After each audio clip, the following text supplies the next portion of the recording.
Assalamualaikum warahmatullahi wabarakatuh. Bertemu kembali di channel saya Johar X28 Channel.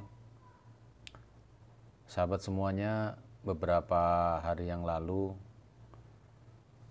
saya membaca di surat kabar ya, membaca kabar berita yang terjadi di Arab Saudi, di mana kurang lebih sekitar 46 jamaah haji asal Indonesia dikembalikan ke Indonesia, atau kalau bahasanya adalah dideportasi.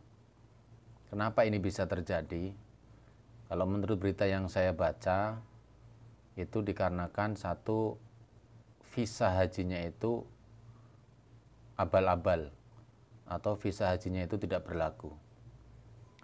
Jadi begini sahabat,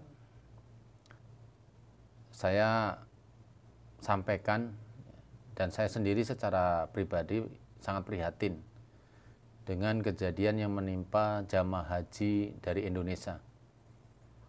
Sudah barang tentu jamaah haji berangkat dari Indonesia ini sudah persiapannya mungkin sudah sangat matang sekali ya.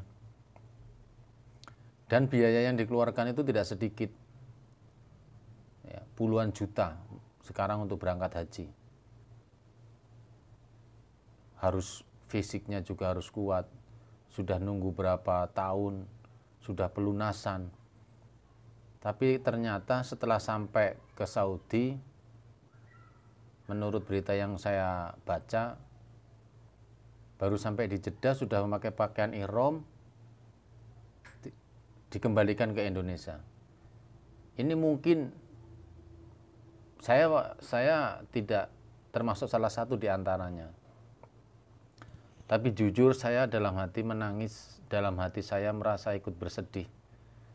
Kita bisa ikut membayangkan bagaimana perasaannya 46 jamaah haji ini ketika kembali ke Indonesia, belum sampai wukuf di Arafah, padahal tinggal berapa hari lagi sholat id ataupun lebaran haji akan dilaksanakan.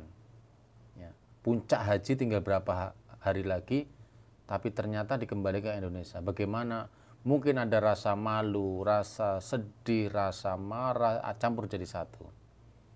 Saya bisa merasakan seperti itu, walaupun saya tidak termasuk dalam salah satunya. Yang menjadi pembelajaran buat kita, kenapa ini bisa terjadi? Diberitakan di situ yang saya baca, pihak imigrasi tidak bisa menerima. Dan lewat kanal YouTube saya ini, saya ingin menyampaikan beberapa hal bagi seluruh sahabat-sahabat yang mau melaksanakan haji dan umroh ke Tanah Suci khususnya. Sekarang harus lebih berhati-hati. Beberapa hari yang lalu juga saya membaca berita di mana jamaah haji dari Indonesia ini kerampokan di Mekah gitu ya. Kok bisa seperti itu gitu. Apalagi sekarang ada peraturan baru dari pemerintah Arab Saudi di mana ada larangan merokok.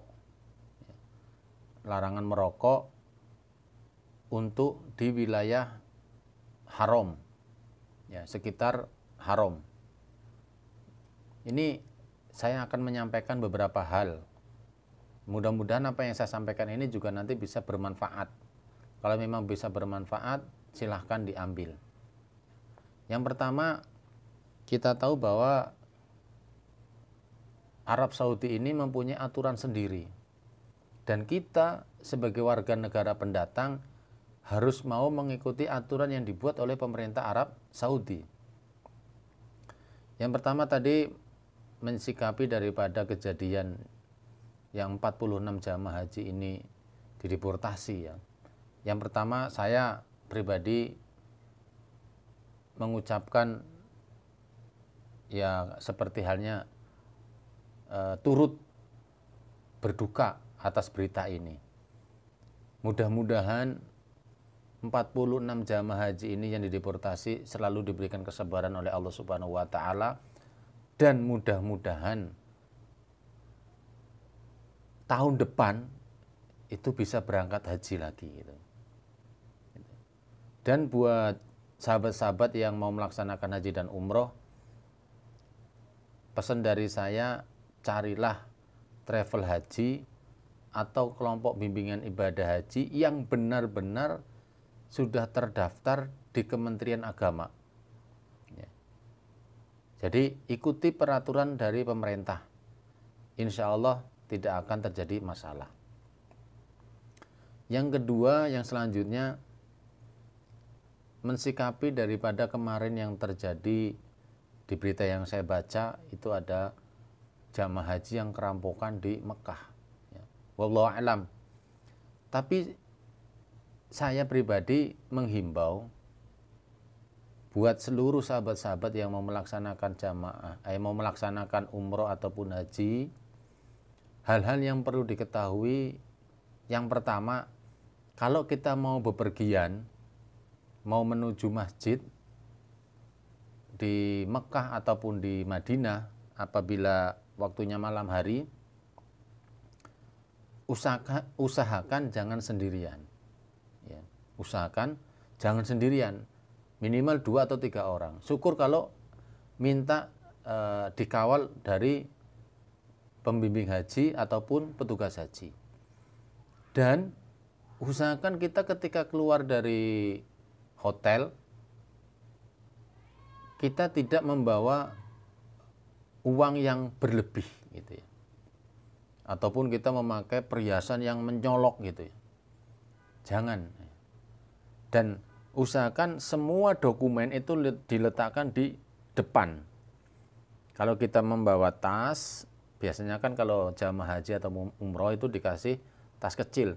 Usahakan semua dokumen itu ada di dalam tas dan ditaruh di depan, artinya di dada depan. Jangan di belakang. Kenapa? Kalau di dada depan, kita lebih enak mengontrol. Dan mintalah kepada petugas haji atau pembimbing haji itu untuk menemani kita ketika kita mau bepergian, baik itu ke masjid, ya, ataupun mau belanja, ataupun ya mau sekedar jalan-jalan misal. Kenapa? Karena kita tidak tahu satu lokasi yang kita tuju, karena kita pendatang gitu ya. Yang selanjutnya, pemerintah Arab Saudi mengeluarkan peraturan yang terbaru tentang masalah merokok. Ya, ini beberapa hari yang lalu. Ini memang tidak terjadi sama diri saya, tapi memang terjadi sama teman kerja saya, di mana dipegang oleh polisi kerajaan Saudi. Alhamdulillahnya cuma diperingatkan, kalau kamu merokok lagi ketahuan, maka dendanya 150 sampai 200 real. Bisa kita bayangkan kalau sampai 200 real ya, hampir sekitar 800.000 denda untuk merokok. Dilarangnya merokok ini bukan berarti di dalam rumah, dilarang merokok di sekitar wilayah haram gitu ya. Contoh misalnya di depan pintu gerbang masjid, ataupun di wilayah-wilayah yang berdekatan dengan masjid. Nah, setelah saya cari informasi, kebetulan saya punya teman yang asli orang Saudi, saya tanya, ada aturan seperti itu, kenapa dilarang? Jawabannya hanya satu, yaitu karena memang harus menghormati daripada Masjidil Haram. Masuk di akal juga. Jadi kepada sahabat-sahabat semua yang memang ahli hisab ataupun perokok, silahkan merokok, tidak dilarang, tetapi carilah tempat yang lebih aman, ataupun karena kita pendatang ya, kalau mau merokok yang sekiranya jangan di lokasi Masjidil Haram. Syukur-syukur kalau memang nggak merokok pun nggak apa-apa gitu ya. Jadi saya membuat video ini sebagai tutorial kepada sahabat-sahabat semua, supaya kedepannya itu lebih berhati-hati kembali. Ya, sangat sedih ya, siapa yang mau disalahkan coba? Dari pemerintah Indonesia mungkin juga sudah mengarahkan. Ya, yang menjadi kesedihan saya pribadi, itu 46 jamaah haji itu sudah membayar mahal. Ya. Di mana titik kesalahannya ini? Ya. Kita tidak mencari ke siapa yang salah, tapi saya hanya menghimbau kedepannya bagi seluruh jamaah haji dan umroh, sahabat-sahabat yang mau melaksanakan haji dan umroh, untuk lebih berhati-hati kembali di dalam memilih travel. Ya. Carilah travel yang betul-betul sudah berkompeten, yang betul-betul sudah terdaftar di Kemenak. Ya. Dan juga hati-hati di dalam membawa diri, di dalam membawa perhiasan, di dalam membawa uang. Jangan sampai kejadian-kejadian yang tidak kita inginkan itu terjadi pada diri kita. Karena saya sendiri pernah mengalaminya gitu ya. Saya jadi ingat slogan daripada salah satu TV swasta Indonesia ya. Jadi kejahatan itu terjadi bukan karena ada niatan daripada pelaku, tapi juga karena adanya kesempatan. Maka waspadalah, waspadalah. Jadi waktu saya kembali dari Masjidil Haram setelah sholat maghrib, itu saya tidak sadar di kantong baju top saya itu ada tangan masuk dan ngambil dompet saya. Ya saya nggak bisa menyalahkan siapa-siapa, saya salahkan diri saya sendiri. Padahal ya saya sudah berusaha, tapi memang waktu itu saya betul-betul tidak sadar. Sehingga isi dompet saya, semuanya hilang, ada berupa uang, KTP Indonesia, KTP Saudi, SIM kendaraan bermotor, ya itu hilang semua, pokoknya ada di dompet itu hilang. Dan ketika kita sudah kehilangan seperti itu, ngurusnya juga kita repot gitu. Tapi alhamdulillah sekarang sudah kembali normal. Artinya apa yang hilang itu sudah kembali lagi ke saya. Jadi itu saja sahabat-sahabat. Mudah-mudahan apa yang saya sampaikan ini bisa menjadi motivasi, bisa menjadi penyemangat daripada sahabat-sahabat semua. Dan saya juga tidak lupa mendoakan semoga yang sedang melaksanakan ibadah haji menjadi haji yang mabrur. Dan bagi sahabat-sahabat ataupun jamaah haji Indonesia khususnya yang terkena deportasi atau dikembalikan lagi ke Indonesia, mudah-mudahan diberikan kesabaran oleh Allah Subhanahu wa taala dan mudah-mudahan tahun depan bisa berangkat haji kembali. Ya.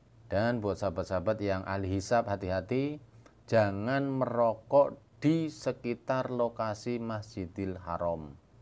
Ya, ini sudah kejadian, sudah diperingatkan bahwa sekarang dendanya sekitar 150 sampai 200 real. Semoga kita semua diberikan keselamatan oleh Allah Subhanahu wa taala, dijauhkan dari segala bahaya, dijauhkan dari segala bala, dan apa yang kita cita-citakan, apa yang kita harapkan dikabul oleh Allah Subhanahu wa taala. Oke, terima kasih, itu saja motivasi dari saya, mudah-mudahan bermanfaat. Jangan lupa dukung terus channel saya supaya bisa berkembang dengan cara like, subscribe, dan share, serta komen supaya bisa lebih bermanfaat lagi. Terima kasih, saya akhiri. Wassalamualaikum warahmatullahi wabarakatuh.